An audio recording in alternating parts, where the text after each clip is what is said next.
अस्सलाम वालेकुम। Lecture 94 start करते हैं कैफ वन का। आमिर भाई आप उमैर साहब से पूछ के आ जाएं। अच्छा जी, statement of financial position of Texla limited as on 30 June 2020, question 14 page 693।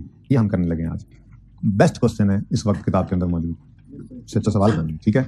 क्योंकि इसमें बहुत अच्छी अच्छी 2-3 एडजस्टमेंट्स हैं, कुछ पहले की हुई भी रिवाइज हो जाएंगी, ठीक है जी। वो कर लेंगे डिस्कस, कौन सा मैं भागा जा रहा हूँ, ये ज्यादा इंपॉर्टेंट है। एंड पे टाइम बच जाएगा इंशाल्लाह, फिर आपका मैं क्वेश्चन ले लूंगा, ठीक है। अगर कुछ में सवाल है, वैसे कितने बच्चों से हो गया था वो सवाल, मतलब वो ठीक था, उसमें क्लोजिंग क्लोजिंग गिवन थे, ओपनिंग सारे नहीं गिवन थे, कुछ गिवन थे कुछ नहीं थे, इस तरह का मामला था। खैर चलें। Prepare TLs statement of cash flows for the year ended 30 June 2020। तो यहां से पता लगा कि हमने कैश फ्लो बनानी। जो कैश फ्लो बनाने का पता लग गया तो एक बार सवाल पूरा पढ़ना होता है। खैर चले, मैं पढ़ा ही देता हूँ थोड़ा सा आपको। सवाल पढ़ना हमने शुरू किया। Statement of financial position textile limited की 30 जून 2020 की है, 7/19 भी गिवन है, ठीक है। पीपीई है, आज इन्वेस्टमेंट प्रॉपर्टी भी है। तो क्या हुआ, जैसे पीपीई आता था वैसे इन्वेस्टमेंट प्रॉपर्टी आ गया। दो मॉडल्स हैं, आपको पता है। कॉस्ट मॉडल होगा तो डेप्रिसिएशन आएगी, फेयर वैल्यू मॉडल होगा तो फेयर वैल्यू गेन लॉस आएगा। कॉस्ट मॉडल वाली डेप्रिसिएशन हो तो non cash, fair value model वाला गेन लॉस हो वो नॉन कैश। मतलब ये हो सकता है। एक इस सवाल के अंदर उसने कॉस्ट मॉडल पे इन्वेस्टमेंट प्रॉपर्टी को किया हुआ था ये टेस्ट, और एक और सवाल है पास पेपर, उसमें फेयर वैल्यू मॉडल पे रखा हुआ था। कोई मसला नहीं है, बहुत ईजी है। इसी तरह से बोरिंग कॉस्ट भी इसमें मिक्स हो सकता है, 36 भी हो सकता है, होगा इंशाल्लाह, 23 भी हो सकता है, 20 भी हो सकता है, ये मिक्स हो सकते हैं स्टैंडर्ड्स के अंदर। देखो, कैश फ्लो हम बनाते हैं फाइनेंशियल स्टेटमेंट्स से, और फाइनेंशियल स्टेटमेंट्स के अंदर ये सारा कुछ करना हमने सीखा हुआ है। IAS 16 पढ़ा था, फाइनेंशियल स्टेटमेंट्स में पहुंचाया उसको, IAS 40 पढ़ा, फाइनेंशियल स्टेटमेंट्स चीज़ों को पहुंचाया, IAS 20 पढ़ा फाइनेंशियल स्टेटमेंट्स में, तो वहीं से ये बन रही होती हैं। तो इसलिए जो भी चीज़ आएगी इंशाल्लाह आप उसको मैनेज करेंगे, मिलकर करेंगे इंशाल्लाह जी। तो इन्वेस्टमेंट प्रॉपर्टी के बाद इन्वेंट्रीज हैं, ट्रेड रिसीवेबल्स हैं, pre payments and other receivables हैं। इनके साथ एडजस्टमेंट 3 टचिंग कर रही है आके। एडजस्टमेंट 3 में कहता है during the year fully depreciated asset is disposed of, out of which इतने इज आउटस्टैंडिंग। सेम 100% कल वाली एडजस्टमेंट है, वही पास पेपर की थी, ये भी पास पेपर की है। उसका मतलब मिलती जुलती एडजस्टमेंट्स आती ही हैं, ठीक है। अच्छा, उसके बाद सवाल करेंगे, जाहिर है एडजस्टमेंट तफसील से पढ़ेंगे। फिर शॉर्ट टर्म इन्वेस्टमेंट्स हैं, ये वो चीज़ है जिसके बारे में आपको डे 1 से तैयार कर रहा था कि जब तक शॉर्ट टर्म इन्वेस्टमेंट्स के बारे में खामोश रहेगा तो हम हमेशा अज्यूम करेंगे कि ये कैश एंड कैश इक्विवेलेंट वाली हैं। लेकिन अगर कभी ऐसा नहीं होगा तो सवाल खुद बताएगा कि शॉर्ट टर्म इन्वेस्टमेंट्स कितनी रेडिली कन्वर्टेबल इनटू कैश हैं। तो दूसरी वाली फिर हैं तो शॉर्ट टर्म ही, लेकिन उनको कैश एंड कैश इक्विवेलेंट में नहीं रखेंगे, उनका लेजर बना लेंगे, ठीक है। ये चीज़ आज हम प्रैक्टिकली करके देखेंगे, ठीक है। पॉइंट 7 में ये कह रहा है शॉर्ट टर्म इन्वेस्टमेंट्स कॉस्टिंग इतने आर रेडली कन्वर्टेबल, पिछले साल की इतनी थी तो बाकी फिर रेडली कन्वर्टेबल नहीं होंगी, सिंपल, ठीक है। तो जब इस पे पहुंचेंगे तो ये एडजस्टमेंट भी पढ़ लेंगे। फिर कैश एंड बैंक है, फिर share capital, share premium, retained earning, रिवेल सरप्लस, ये आपके चारों दोस्त आ गए। फिर लॉन्ग टर्म लोन है, ट्रेड एंड अदर पेबल्स के साथ एडजस्टमेंट 6 टच हो रही है आके। फाइनेंशियल चार्जेस हैं, बिल्कुल 100% सेम एडजस्टमेंट आपने ये भी की हुई है। Interest payable, trade other payable में छुपा हुआ है, ठीक है। उसके बाद लॉन्ग टर्म लोन्स के साथ साथ current portion of long term loan है, तो ये नई चीज़ है हमारे लिए आज जो हम सीखेंगे सवाल में, कि लॉन्ग टर्म लोन और उसका करंट पोर्शन। उसके बाद हमारे लिए आज ये एडजस्टमेंट नई चीज़ है, मतलब एडजस्टमेंट नंबर 7 बेसिकली, ठीक है जी। उसके बाद नई एडजस्टमेंट जो है वो बहुत नई एडजस्टमेंट जो है वो नंबर 2 है हमारे लिए, और मैंने जैसे आपको बताया नंबर 7 है। कोई और बीच में आ गई तो आ गई, ये 5 भी नई है लेकिन इंशाल्लाह ये काबू में है। तो एडजस्टमेंट 1 भी वैसे तो नई है। कल कितने बच्चों ने फिजिकली पार्ट 2 लिया था जिसमें MCQ डिस्कस किया था, उसमें मेरे मुंह से कैश फ्लो निकला था एक बार, कितनों ने ऑनलाइन ले लिया था। वो कैश फ्लो के बारे में मैंने क्या कहा था कि कभी कभी ऐसा भी होता है कि हम फिक्स एसेट खरीदते हैं, कैश नहीं होता तो अपने शेयर इशू कर देते हैं। तो मैंने ये कहा था कि आज वाले सवाल के अंदर वो एडजस्टमेंट आनी है और वो आ गई है, एडजस्टमेंट 1 वही है, ठीक है। खैर, बैलेंस शीट हमारे सामने है, और एडजस्टमेंट 1 में इक्विपमेंट खरीदा है शेयर्स बेचकर, एडजस्टमेंट 2 में रीवैल्यूएशन हुई है, एडजस्टमेंट 3 में एक एसेट बिका है, एडजस्टमेंट 4 में डेप्रिसिएशन है, पहली 4 तो IAS 16 की है, कहता था ना पढ़ लो सही तरह। फिर इन्वेस्टमेंट प्रॉपर्टी है, फिर फाइनेंशियल चार्जेस है, फिर शॉर्ट टर्म इन्वेस्टमेंट्स हैं। सारा सवाल खत्म हो गया। खैर से प्रॉफिट एंड लॉस आज गिवन ही नहीं है। हमें पैट भी चाहिए होता है और पीबीटी भी। पीबीटी हमारी कैश फ्लो का स्टार्टिंग पॉइंट है, और पैट जो है वो रिटेन अर्निंग में नजर आता है। ये दोनों ही हमें चाहिए होते हैं, ठीक है। खैर आज तो दोनों ही गिवन नहीं है, अल्लाह खैर करेंगे, देखते हैं इंशाल्लाह।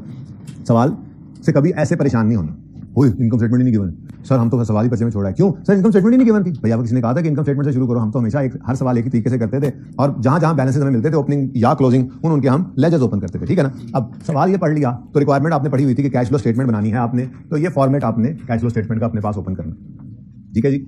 जिसमें पीबीटी, नॉन कैश एडजस्टमेंट्स, आज 6-7 आइटम है यहाँ पे। फिर वर्किंग कैपिटल आइटम्स की चेंजेस, फिर इंटरेस्ट पेड, टैक्स पेड। उसके बाद इन्वेस्टिंग एक्टिविटीज 3-4 लाइनें आज सवाल मैंने छोड़ी हैं। खैर 4-5 लाइनें आपने खाली छोड़ी, आपके तो पहले 2 सफे यही होते हैं। फिर फाइनेंसिंग एक्टिविटीज, फिर net cash flows, opening cash and cash equivalent working 1 से उठा के ऐड करते हैं और बैलेंसिंग छुपा लेते हैं, मतलब मैच कर जाता है, ठीक है। उसके बाद ये वर्किंग 1 देखो मैं फॉर्मेट के साथ ही बना लेता हूँ, यानी आपने ये मेन फॉर्मेट जब बनाना है तो उसके साथ कैश एंड कैश इक्विवेलेंट को भी ओपन कर लेना है आपने, ठीक है ना। उसके बाद सवाल पढ़ते जाना है, जरूरत के मुताबिक वर्किंग्स ओपन करते जाना, ठीक है। Property plant equipment investment property से शुरू हो जाए काम करना, number 1। Number 2 property plant and equipment.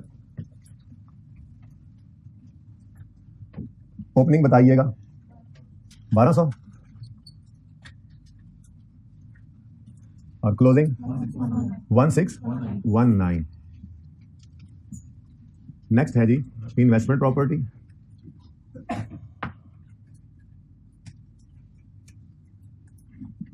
अच्छा, अब इन्वेस्टमेंट प्रॉपर्टी के बारे में जो कहेगा वो बाद में देख लेंगे, कॉस्ट मॉडल है, फेयर वैल्यू मॉडल है। फिलहाल तो ओपनिंग क्लोजिंग बैलेंस शीट में है, वो तो लेजर में लिखे ना, 120 और 290। Opening 120, closing 290। Next inventories, trade receivables, कोई एडजस्टमेंट हिट नहीं कर रही इनको, सीधा चेंज इन वर्किंग कैपिटल में जाएंगे और वहां पे हम अपने नंबर ले लेते हैं। ठीक है, तो सबसे पहले इन्वेंट्रीज है। इन्वेंट्रीज एसेट होता है।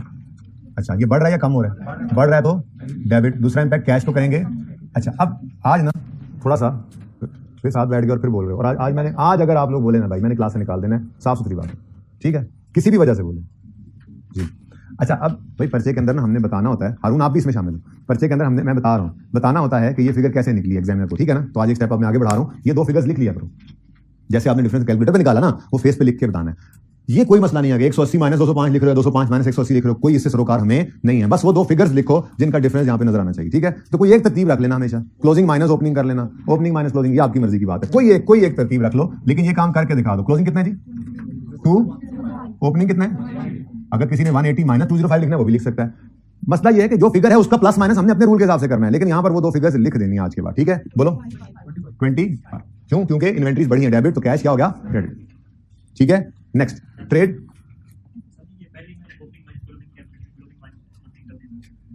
कुछ नहीं होता यार जी, मैंने कहा पता नहीं क्या हो गया। ट्रेड रिसीवेबल्स 291, 342, 291 से 342 पे चल गए, बढ़ गए। डेटर्स नाम क्या लिखा हुआ है?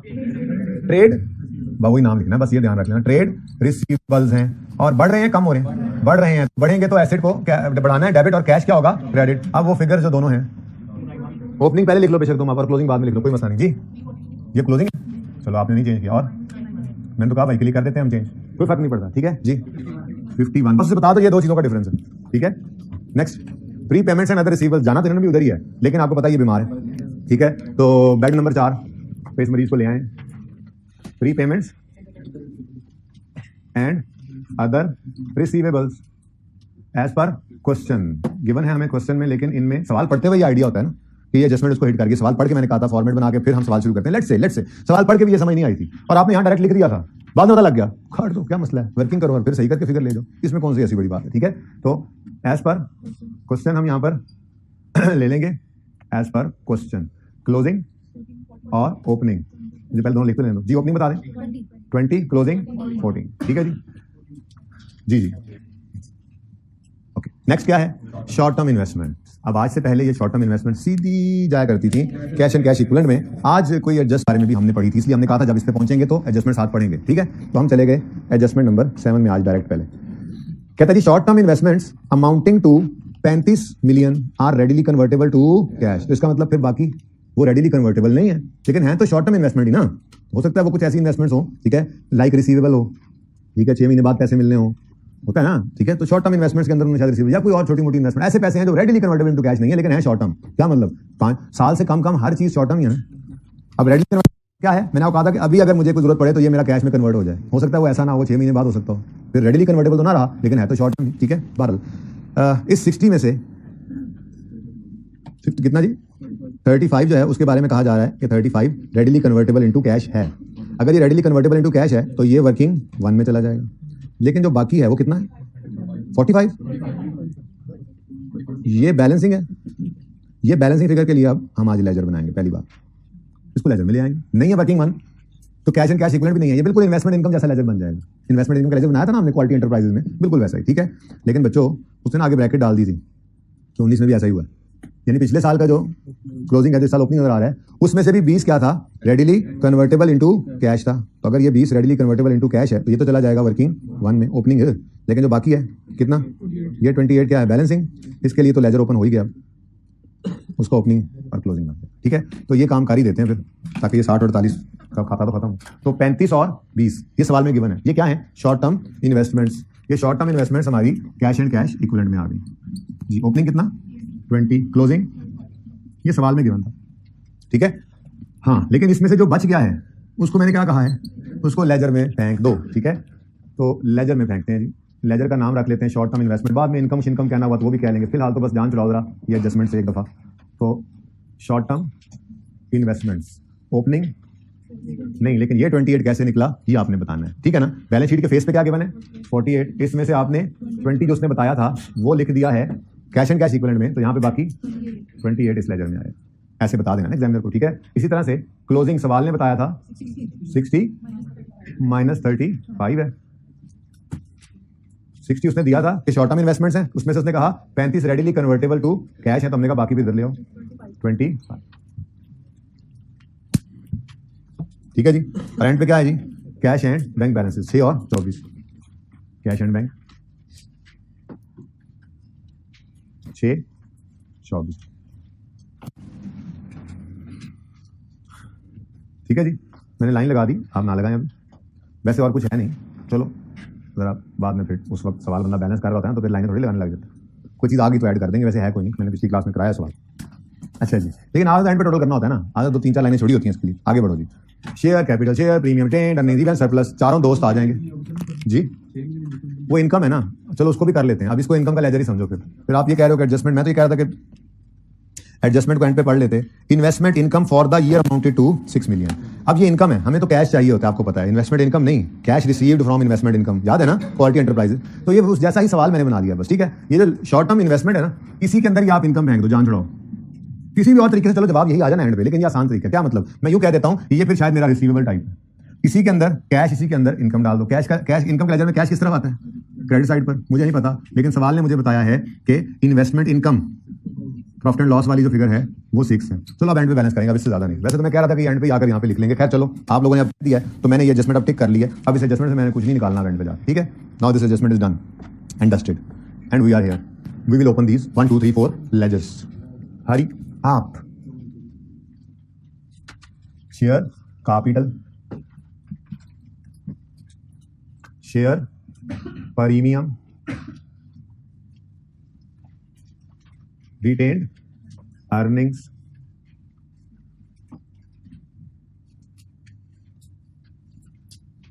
revaluation, surplus, डस्टर रखने छोड़ दिया आप लोगों ने। तो कैश फ्लो का सवाल चल रहा है, बोर्ड पे कुछ मिटाना तो होता कोई नहीं, कसम से कुछ जगह बना, थोड़ा सा भाई कंजूसी करनी है हमने। 8 retained earnings,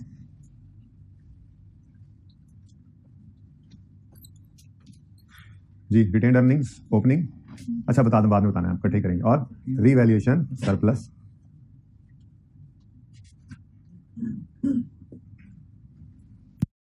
जी अब ओपनिंग क्लोजिंग फटाफट लिखवा दो, opening closing opening closing opening closing opening closing, जी ओपनिंग 800, क्लोजिंग 1200 है, जो 1200 लिख लूँ ना पहले, ओपनिंग 150, क्लोजिंग 290, जरा तंग हो गया, चलो खैर यहाँ 2 चीजें आनी है।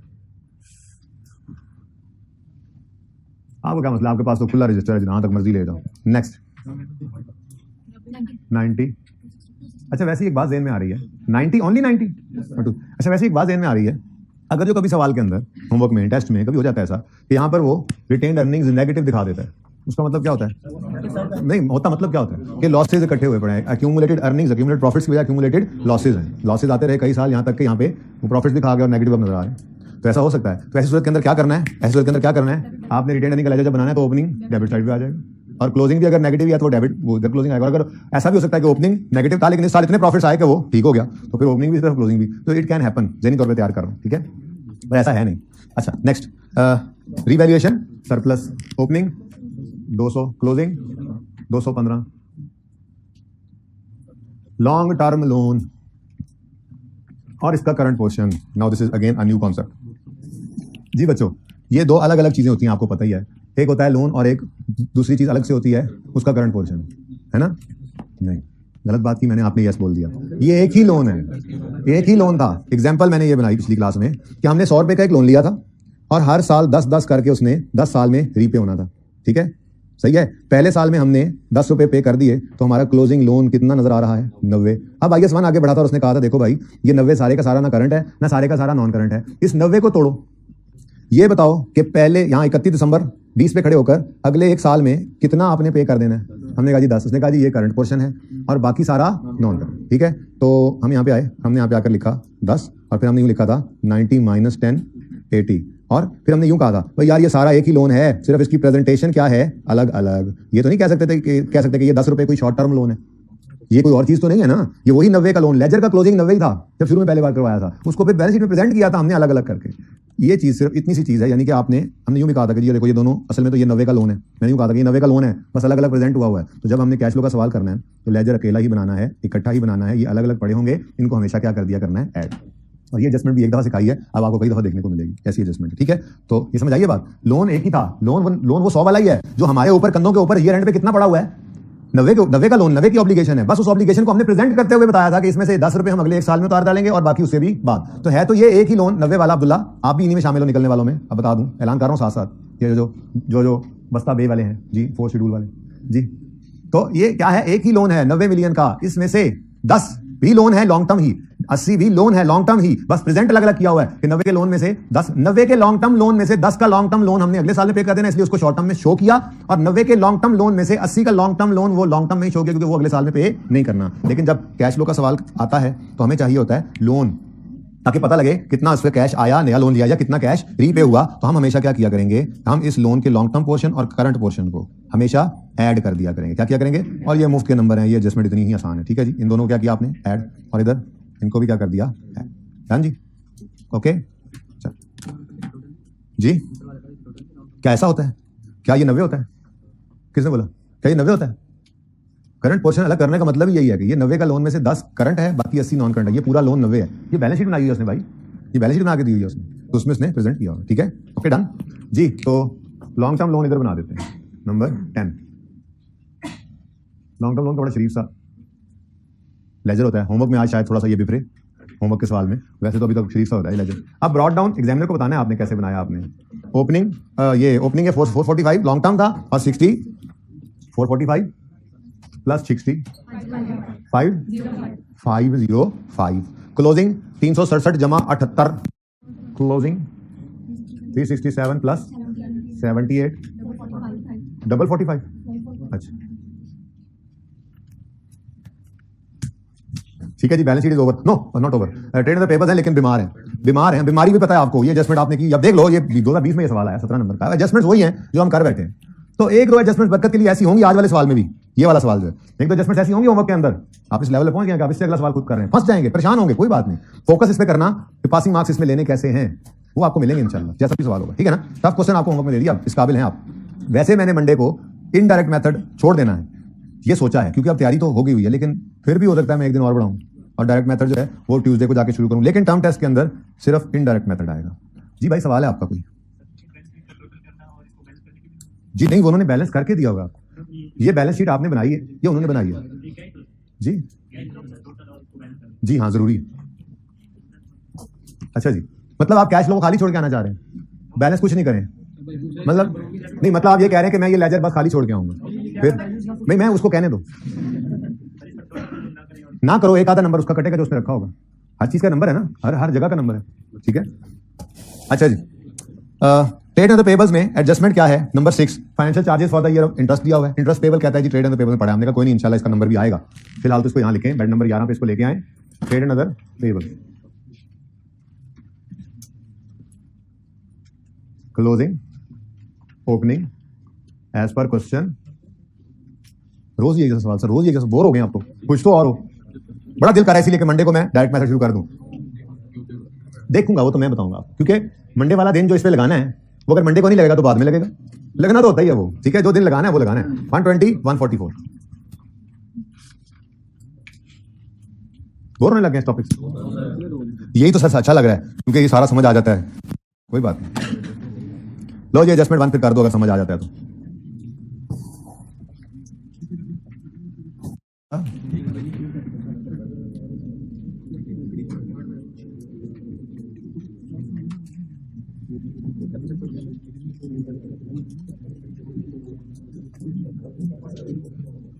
चले जी, बस आपका दिमाग अब चल लिया। अच्छा तुम इधर मुंह करके बात वैसे दूसरी कर रहे हो जो थोड़ी देर पहले से रोक के रखी हुई थी, मैंने मना करी थी, ऐसे इशारे इधर कर रहे हैं, मुझे लगता है बातें आप। चलें जी, बस सोच लिया काफी, आप मिलकर सोचते हैं, और बस आप मिलकर सोचते हैं, लेट्स सोच मिलके। Equipment having fair value of 240 was acquired by paying cash, अगर ये बात यूं होती है बाय पेइंग कैश, तो भाई फेयर वैल्यू के ऊपर ही एसेट को, फेयर वैल्यू पर ही एसेट को खरीदा जाता है। इक्विपमेंट पीपीई कह दूं ना, हमने कहा जी हमें इक्विपमेंट दे दीजिए आप, पीपी इक्विपमेंट 240 वाला, और भाईजान ये आप कैश ले लीजिए 240 रुपए, ये सिंपल एडजस्टमेंट हुआ करती थी आज तक। लेकिन आज जब हम ये इक्विपमेंट खरीदने गए, बहुत जरूरी था हमारे बिजनेस के लिए, खरीदना तो हमने जाके ये खरीदा और हमने कहा यार हमारे पास में पैसे नहीं है। तो उसने कहा यार हमारा शेयर जो है वो मार्केट में आपको पता ट्रेड होता है, तो पैसे हमारे पास नहीं है, आप हमसे हमारा शेयर खरीदो, हम इशू कर देते हैं अपना शेयर, हम प्रिंटिंग मशीन से शेयर निकाल के आपको दे देते हैं, आप वो मार्केट में बेचो, अपने पास रखो, आपकी मर्जी है। यानी कि इक्विपमेंट के 240 फेयर वैल्यू के बदले में या तो 240 रुपए उसको देने हैं या 240 की कोई और चीज उसको दे देनी है, ठीक है ना, या ना पे करते तो लायबिलिटी होती, वो तो फिर पे करनी पड़नी। मैं तो कह रहा हूं कि इक्विपमेंट 240 का इक्विपमेंट लिया है, उसके बदले या तो उसको 240 रुपए दो या 240 रुपए की कोई चीज दो, 240 रुपए दो या 240 रुपए की कोई चीज दो। हमने कहा यार कैश नहीं है, रुपए नहीं है। उसने कहा फिर अपने शेयर दे दो। हमने कहा अच्छा मतलब कैश क्रेडिट कर दें। अब अगली बात, सॉरी कैश ना क्रेडिट करें, शेयर कैपिटल क्रेडिट कर दें। अब अगली बात, कितने मिलियन शेयर्स? 2 मिलियन शेयर्स हैं। अब 2 मिलियन शेयर्स इंटू 100 क्या है, कहां से मिला है? ओ अच्छा, तो ये तो फिर यार बैलेंस ही नहीं होगा। चलो कोई नहीं, ठहर जरा, सब्र करो, कहानी तो बना दिया करो। 200 नहीं, इसका मतलब ये हुआ कि हमने ये 120 रुपए का शेयर कैपिटल में डालना है, ऐसे करके। शेयर कैपिटल में क्या, शेयर कैपिटल में फेस वैल्यू से ऊपर नहीं जा सकते। ओहो अच्छा चलो ठीक है।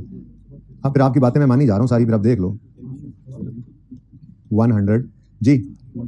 अब बैलेंस नहीं हो रही, एंट्री बैलेंस नहीं हो रही, तो इसका मतलब अब इसको निकालने की जरूरत नहीं है कि 20 रुपए। वैसे अगर आप लिख लो ना यहाँ पे यूं 2 इंटू ₹20 तब भी आंसर 40 आ जाएगा, आंसर सही है। लेकिन मैं कह रहा हूं ये भी मत सोचो, बस बैलेंसिंग। क्या मतलब, मैंने जो जुमला बोला था इतना वजन देकर, वो किसी वजह से बोला था कि आपने 240 का इक्विपमेंट खरीदा है, 240 का इक्विपमेंट खरीदा है, 240 के इक्विपमेंट के बदले या तो उसको 240 रुपए दो या 240 रुपए की कोई और चीज दो।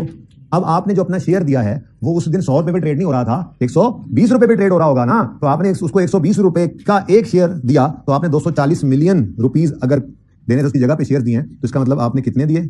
वो कहता है जी 2 मिलियन शेयर्स। इस तरह से हिसाब करके आपने दिया होगा। लेकिन ये सारी बातें वैसे ही फजूल हैं, आपने सिर्फ इतनी सी बात देखनी थी। क्या इक्विपमेंट खरीदा है आपने जिसकी फेयर वैल्यू कितनी है? अब पीपीई एसेट अकाउंट में तो एसेट की फेयर वैल्यू हुई, भाई फेयर वैल्यू क्या, उस दिन जो उसकी फेयर वैल्यू हुई कॉस्ट होती थी ना, आप एसेट को तो डेबिट करते हो फेयर वैल्यू जितने पर खरीदते हो। अब अगर आपने शेयर इशू किए हैं तो शेयर कैपिटल में आप फेस वैल्यू से ऊपर नहीं जा सकते, तो वो उसने बता दिया 2 मिलियन शेयर है, तो आपने फेस वैल्यू पकड़ा, सवाल से देखा 100 लिखा हुआ था तो आपने 200 लिख दिया। अब बाकी क्या है, फिर बाकी फिर शेयर, ठीक है। अब ये एंट्री आपने करनी है, यानी ये फिक्स एसेट खरीदते हुए आपका कैश आउटफ्लो नहीं हुआ, ठीक है, कैश आउटफ्लो, और ये शेयर इशू करने पर आपका कैश इनफ्लो भी नहीं हुआ। ये इसलिए एंट्री करना जरूरी है, इसलिए एंट्री करना जरूरी है। अगर आप पीपीई के अंदर ये किधर गया पीपीई, यहां पे ये एंट्री नहीं करते और इसको छोड़ देते हो, तो एंड में जब बैलेंसिंग फिगर निकालोगे तो ये भी कैश बन जाएगा, जबकि इसके अगेंस्ट कैश पे नहीं हुआ। अच्छा, ये एंट्री अगर आप share capital share premium account में नहीं करते, एंड पे बैलेंसिंग करते हो, तो इधर कैश रिसीव्ड की फिगर में ये भी शामिल हो जाएगा, जबकि इन शेयर्स के इशू होने के अगेंस्ट कैश रिसीव नहीं हुआ, फिक्स्ड एसेट रिसीव हुआ है, ठीक है ना। तो इस टॉपिक की थीम समझ आनी शुरू हुई आप थोड़ी सी, ठीक है। तो ये एंट्री अब हमने पोस्ट करनी है जी। पीपीई 240 से डेबिट, शेयर कैपिटल 200 से क्रेडिट, शेयर प्रीमियम 40 से। तो 240 से पीपीई डेबिट, 200 से शेयर कैपिटल क्रेडिट,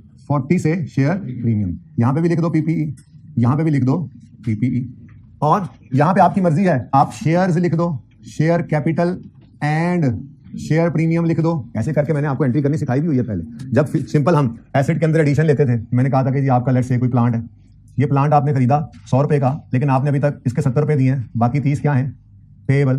तो आप इसको ऐसे लिखें, आपकी मर्जी है। आप इसको कैश एंड पेएबल करके 100 सारा एक लाइन में लिख दें, आपकी मर्जी है। सिर्फ एडिशन लिख दें, आपकी मर्जी है। तो ये एक लाइन में लिख दें, बस कोई मसला नहीं है इसके अंदर, ठीक है।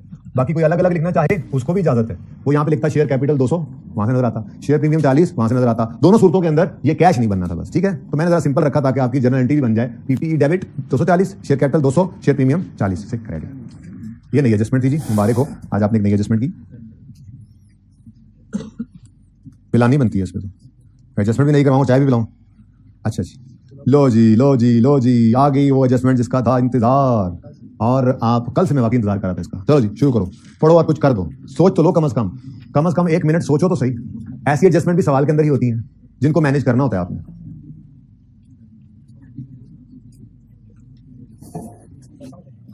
लग समझ गई है, समझ लग गई है, ये दोनों बात में बड़ा फर्क है। एक है समझ लग गई है, एक है लग समझ गई है। लग समझ गई है, कहा था ये 16 सही से पढ़ो, कहा था पढ़ा था, तो आज ये दिन ना देखते। अल्हम्दुलिल्लाह सर हमने पढ़ा हुआ है और हम ये दिन नहीं देख रहे, हम बहुत एंजॉय कर रहे हैं आइए 16 का आना। हम तो बेहतरीन इसी एडजस्टमेंट में तो हमें नंबर मिलते हैं आइए 16 की। अब टफ एडजस्टमेंट है सबसे ज्यादा, देख लेते हैं। इजाजत है, कुछ सोच विचार तो हो गई ना जी बच्चों। As a result of revaluation carried out on 30 June 2020, हमारे साल के आखिरी दिन रिवैल्यूएशन हुई है। PPE was increased by 80 million का मतलब क्या है, रिवैल्यूड अमाउंट है या रिवैल्यूएशन सरप्लस है? ठीक है ना, इंक्रीज लिखा हुआ उसने, इंक्रीज बढ़ गई है बाय 80, मतलब रीवैल्यूएशन सरप्लस है। Out of which 35 million was credited to profit and loss, यानी रीवैल्यूएशन सरप्लस प्रॉफिट लॉस में ले गए, गलती नहीं है ये तो। जी हाँ, सरप्लस आया 80 का, वो कह रहा है इसमें से कुछ हमने प्रॉफिट एंड लॉस में क्रेडिट किया है, तो वो क्या होगा, पिछले सालों में कोई लॉस आया होगा जो पड़ा होगा, तो प्रीवियसली बुक्ड लॉस का रिवर्सल करने की इजाजत थी। अब इस वर्किंग को हम अपने पैटर्न पे बनाने की कोशिश करते हैं। 30 जून 20 पर कितनी बुक वैल्यू थी उन एसेट्स की जो रीवैल्यू है?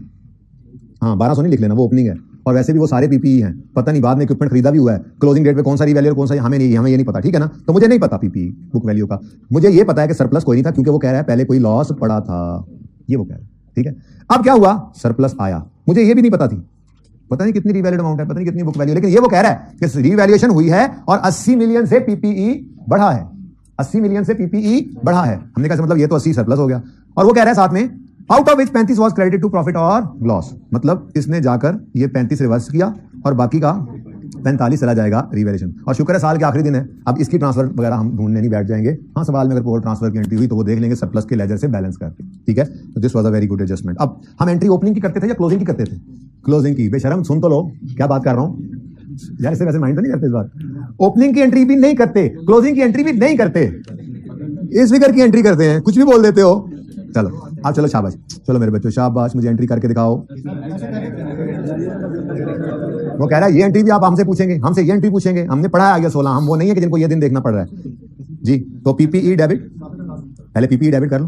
पीपीई डेबिट कितने से, ये सामने एंट्री ऐसे ही पोस्ट कर देते हैं, रीवैल्यूएशन सरप्लस इन ओसीआई क्रेडिट 45 और प्रॉफिट एंड लॉस में 35 क्रेडिट। अब ये वैसे तो reversal of previously booked loss होता था, लेकिन मैं आपको कहता था यार इसका गेन क्या लिया करो, समझना जरा आसान होता है। याद है 3 दिन लगाए थे इसके ऊपर भी हमने। रीवैल्यूएशन गेन नहीं है, गेन तो प्रॉफिट लॉस में रिकॉर्ड नहीं हो सकता, ये दरअसल तो क्या है, प्रीवियसली बुक्ड लॉस का रिवर्सल है। लेकिन मैंने कहा था समझने के लिए, आसानी के लिए, प्रॉफिट एंड लॉस में ये 35 इनकम की तरह से ट्रीट होगा ना, सर समझने के लिए इसको अगर गेन लिख भी दो तो कोई हर्ज नहीं है। लेकिन मैं बार बार बोलता हूं, कोई ये तस्वीर खींच के ना दूसरों को दिखाते फिरना, सर ने तो ये कहा है, साथ ये बात भी करना कि उन्होंने ये कहा कि है ये रीवैल्यूएशन, ये सरप्लस प्रॉफिट लॉस में नहीं जा रहा, वो तो उसके में जाता है। ये प्रीवियसली बुक्ड लॉस जो पड़ा था उसका रिवर्सल है, ये रिवर्सल ऑफ एक्सपेंस है, लेकिन इसका ट्रीटमेंट तो लाइक इनकम ही होता है ना, इसका असर प्रॉफिट पे तो यही होता है ना, प्रॉफिट को ये बढ़ाता है, रिवर्सल ऑफ एक्सपेंस, ठीक है। तो मैंने समझने के लिए आसानी के लिए क्या लिख दिया, रीवैल्यूएशन गेन। अच्छा उसके बाद अगली बात, पैट सारे सवाल में ढूंढा, मुझे कहीं नहीं मिला, लेकिन मैं अगर एंट्री पास करूं तो मेरी एंट्री बनती है पीपीई डेबिट, पीपीई डेबिट, थोड़ी देर के लिए जो काम नहीं करना वो करते हैं, पीपीई डेबिट रीवैल्यूएशन सरप्लस इन ओसीआई क्रेडिट 45 से, और revaluation surplus revaluation gain, surplus नहीं गेन में जान के बोलता हूं ताकि ये लगे गेन वो प्रॉफिट लॉस में जाने वाली फिगर है, ठीक है ना। ये कितना जी, ठीक हो गया, ऐसी होनी थी एंट्री। उसके बाद आपको पता है अपनी अपनी गाड़ियों पे सवार होकर, गाड़ियां कौन कौन सी थी, लाल किसकी थी, प्रॉफिट की थी, ये प्रॉफिट सवार हुआ अपनी गाड़ी पर और ये पहुंचा रिटेन्ड अर्निंग्स में, ये देखो नजर आ रहा है। उसके बाद ये अपनी सब्ज गाड़ी पे बैठे सरप्लस साहब, और ये भी चले चले चले, इन्होंने कहा मैं यहां से जाऊंगा, यूं करके इन्होंने बारों बारी इधर ब्रेक लगा लिया, आके आगे ऊपर से नहीं होके आए 45, ठीक है। यानी चेंज इन इक्विटी के अंदर ये सरप्लस में जाना है 45 और रिटेन अर्निंग में तो प्रॉफिट जाता है, जो कि जा चुका होगा, ये काम उन्होंने किया हुआ है, कहीं ऐसा नहीं लिखा होगा कि ये एंट्री उन्होंने पास नहीं की। मैंने कहा था कैश फ्लो के अंदर कभी भी आपने अज्यूम नहीं करा को गलती हुई है, गलती होगी इंशाल्लाह, वो आखिरी लेक्चर होगा हमारा, उससे पहले सारी कैश फ्लो करा दूंगा आपको। सिर्फ एक सवाल है लियाकत इंडस्ट्रीज का, देखना भी नहीं उसको वैसे, लेकिन मैं खुद करवाऊंगा इंशाल्लाह। उस दिन गलती होगी फिर उसको सही करेंगे, लेकिन उसके अलावा कभी खुद से अज्यूम नहीं करना, सब कुछ सही हुआ बड़े हमने रीडू करना है बस, ओके। अच्छा अब लेकिन मसला क्या है, मसला ये है कि आप इस तरह से कॉलमनर फॉर्म के अंदर चेंज इक्विटी नहीं बना रहे हैं। कैश फ्लो के टॉपिक में तो हमें क्या होते हैं हमारे पास अवेलेबल लेजर्स, यही लेजर्स हैं, वो बने तो हैं। मतलब ये जो रिटेन्ड अर्निंग्स में पैट ने आना है वो तो मुझे पता ही नहीं है ना, अभी मसला तो यही है, वो तो सवाल में गिवन ही नहीं था। लेकिन ये पता लग गया कि रीवैल्यूएशन सरप्लस के लेजर में ये पीपीई वाला सरप्लस आना है, मतलब पीपीई लिख दो बेशक, ठीक है, कितना 45। तो ये पूरी एंट्री इस तरह से होनी है, ठीक है। पीपीई में डेबिट कराया हूं, मेरा सवाल ये है ना कैश फ्लो का सवाल, उसके 2 लेजर्स ही हैं, ठीक है ना। मैंने इसलिए दिखाया कि पुरानी कहानी याद करो, काम तो वही हो रहा है, लेकिन हम चूंकि कॉलमनर फॉर्म में यहां पर नहीं चल रहे होते, हमारे पास तो यही रिटेन्ड अर्निंग्स का भी कॉलम लेजर की फॉर्म में है, सरप्लस का कॉलम भी लेजर की फॉर्म में है। तो ये जो क्रेडिट होना था पता नहीं, और ये जो क्रेडिट होना है 45 से, ये लेजर में जाके कर देंगे, ठीक है। इजाजत है इसकी। ये एंट्री कैसे पोस्ट होगी अब हमारे सवाल में, 80 से पीपीई डेबिट, ठीक है, 45 से रीवैल्यूएशन सरप्लस ओसीआई से होता हुआ यहां पे आ जाएगा क्रेडिट, और 35 ये क्रेडिट हुआ है प्रॉफिट एंड लॉस में, और वो वहां से होता होता होता होता फिगर यहां पे पहुंचा हुआ है, यानी हम इसको नॉन कैश कह के रिवर्स भी करेंगे। ठीक है, एक मिनट में पूरा करें तो मैं दोबारा समझाता हूँ। बहुत बहुत पसंदीदा एडजस्टमेंट है ये मेरी जी। पीपी के आगे आप लिख लो रीवैल्यूएशन, बस काफी है। ये क्या लिखना कि रीवैल्यूएशन सरप्लस इतना है और बस, ये सीखा हुआ हमने ऐसे, ठीक है, डायरेक्ट 80 लिख दिया। ठीक है, यहाँ पे क्या लिखोगे, किधर गया ये, प्रॉपर्टी प्लांट एंड इक्विपमेंट, ठीक है। और तीसरी चीज हमारे सामने है ही। अब दोबारा सुनो, एंट्री देखो जरा, PPE debit, revaluation surplus credit और प्रॉफिट एंड लॉस 35 से क्रेडिट, ये यहाँ पे हुआ। अब यहाँ से पैट निकला हुआ है, ठीक है, और पैट गया हुआ है रिटेन्ड अर्निंग्स में। पैट से भी ऊपर की बात होती है, बल्कि ये तो पीबीटी पे, यहाँ पे पीबीटी आता है, फिर लेस टैक्स होता है, फिर पैट आता है। क्या ख्याल है? मैं कर देता हूँ आपकी तसल्ली के लिए आज ये बात भी, नहीं रहने दो, आप कहते रहो रहने दो, मैं नहीं रहने देना। देखो आर की टांग भी बेचारे के नीचे रहेगी, ठीक है जी। अब यहां पर पैट कैसे आता है, पीबीटी से टैक्स निकलकर, तो यहां पे पीबीटी आया होगा, फिर उसमें से पता नहीं कितना आया होगा, उसमें से लेस हुआ होगा टैक्स एक्सपेंस, और फिर वही पता नहीं कितना है हमारा। तो इसका मतलब ये कहानी हमारे कैश फ्लो का सवाल स्टार्ट होने से पहले पहले हिट हो चुकी हुई है, ये 35 वाली फिगर, ठीक है ना, ये बताना चाहता। अच्छा चले वापस आए, पीपीई डेबिट 80 से, रीवैल्यूएशन सरप्लस ओसीआई से होता है अल्टीमेटली, इधर क्रेडिट 45 से, और 35 क्रेडिट प्रॉफिट एंड लॉस। ये हमारी एंट्री पोस्ट होगी। लिख लें, ये तो मैंने उस वक्त भी समझाया, तो अभी थोड़ी देर पहले भी यही कहा, आपकी मर्जी है, ठीक है। अच्छा, अब पैटी इश्यूज में उलझे रहते हो, समझने वाली बातें समझते, दोबारा मुझे जाना पड़ेगा। पीपीई डेबिट 80 से, सरप्लस क्रेडिट 45 से, प्रॉफिट एंड लॉस क्रेडिट 35 से, ये एंट्री पोस्ट हो गई। हमारे कैश फ्लो पे इसके असरात क्या है? पीपीई को डेबिट करना था वो तो हमने कर दिया, ठीक है, सरप्लस को क्रेडिट करना था वो भी हमने कर दिया, लेकिन अब कैश फ्लो के पॉइंट ऑफ व्यू से देखें तो हमारा प्रॉफिट एंड लॉस भी क्रेडिट हुआ पड़ा है। ये नॉन कैश है। रीवैल्यूएशन सरप्लस हो चाहे लॉस हो, कैश तो नहीं आता जाता था। एसेट खरीदा हुआ एसेट पड़े पड़े महंगा, पड़े पड़े सस्ता, असल में बिकने पे कैश आता है, रीवैल्यूएशन में तो कोई कैश नहीं आता, ना जाता है लॉस के ऊपर। इसका मतलब ये 35 तो नॉन कैश आइटम है। अब हमारी कैश फ्लो स्टार्ट हो रही है पीबीटी से, तो इससे पहले पहले ये 35 वहां पे क्या हो चुका है, ऐड, तो इसको क्या करना पड़ेगा, लेस। तो लेस कर देंगे रीवैल्यूएशन, गेन लिख लो कोई बात नहीं, ठीक है, और रेफरेंस दे दो वर्किंग, इसको मैंने क्या नंबर दिया था, ये 11 बनी है ना, इसको 12 कह दो बस, ठीक है। और 12 में आपने बस ये एंट्री की होनी है, और क्या होना है जी, कितना 35, क्या कर दो जी, लेस, क्योंकि यहां तक आते आते क्या हो चुका है, ऐड, क्वेश्चन मार्क तक आते आते ही ऐड हो चुका। चलें जी, ये है आपकी एडजस्टमेंट, लेकिन एक ही बार तस्वीर खींच लेना, वैसे अगर सिर्फ इसकी खींचनी है ऊपर तो आपकी मर्जी है।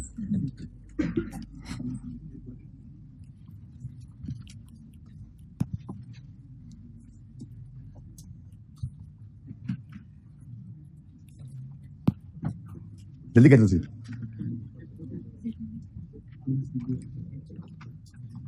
पता नहीं क्या तुम्हारे कैमरे को खींच गई थी, जल्दी करो। एंड पे क्लास के बाद आ जाकर मेरे लैपटॉप से कहीं आप, मुझे तंग करता है ये, सिर्फ उसको कहा मैंने, सारे ना ठीक है, बहुत रश लगाओ फैकल्टी रूम के, मुझे भी सर। अच्छा जी, अच्छा मतलब की बात सिर्फ इतनी सी है, यानी कि जिसकी तस्वीर आपको असल में कहनी चाहिए, तो अब एंड में ना इकट्ठी खींच लीजिएगा जब ये भी 2-4 वर्किंग हो जाए इसकी, ठीक है ना, मतलब की बात इतनी सी है। अच्छा चलें जी, लो जी एडजस्टमेंट 3 तो फिर आप कर ही देंगे, जल्दी करें। आजकल एडजस्टमेंट आप पहले करते हैं, चाहे दिमाग में करते हैं।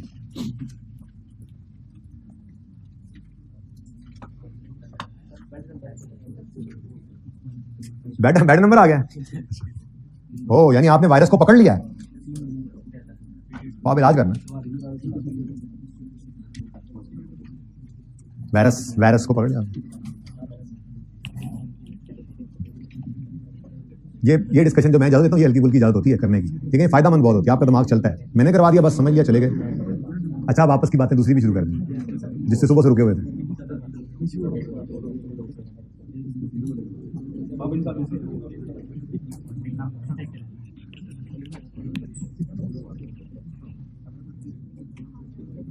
Stop discussing.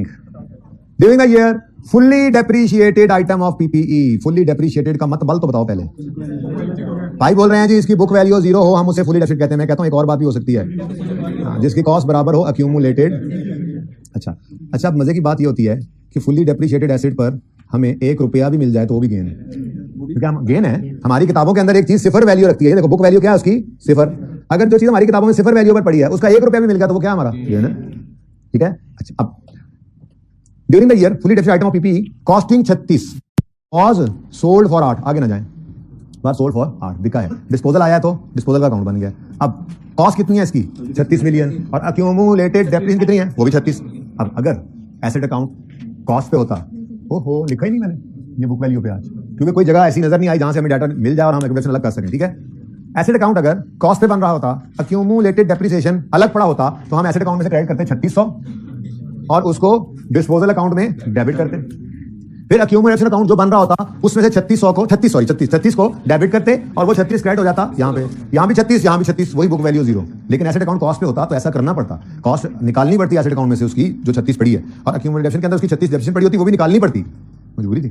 ठीक है, लेकिन आज क्या है, एसेट अकाउंट बुक वैल्यू पे बन रहा है। अगर बुक वैल्यू बन रहा है तो फिर एसेट अकाउंट में से डिस्पोज होने वाले एसेट की बुक वैल्यू निकलेगी।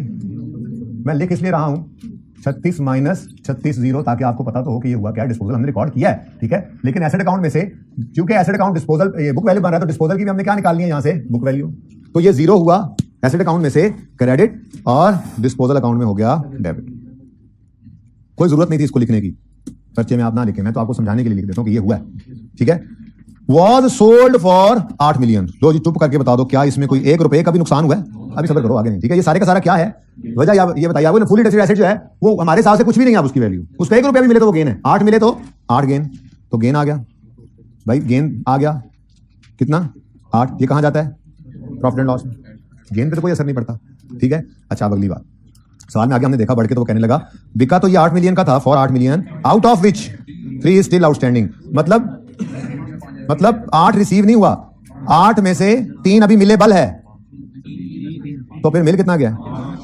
ठीक है, लेकिन इसके मिल जाने से या मिलेबल होने से गेन पे कोई असर नहीं पड़ता, मैंने इसलिए गेन पहले निकाला।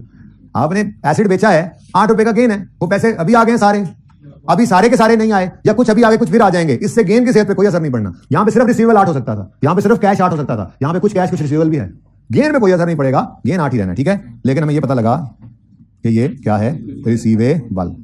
अब डिस्पोजल का अकाउंट तो पहले ही बन चुका है। ठीक है, लेकिन एक चीज का पता लगा कि रिसीवेबल फॉर पीपीई भी है, और वो कितना है 3। रिसीवेबल डेबिट डिस्पोजल क्रेडिट बताया था ना कल, यहां पे हमने क्या लिख दिया, डिस्पोजल।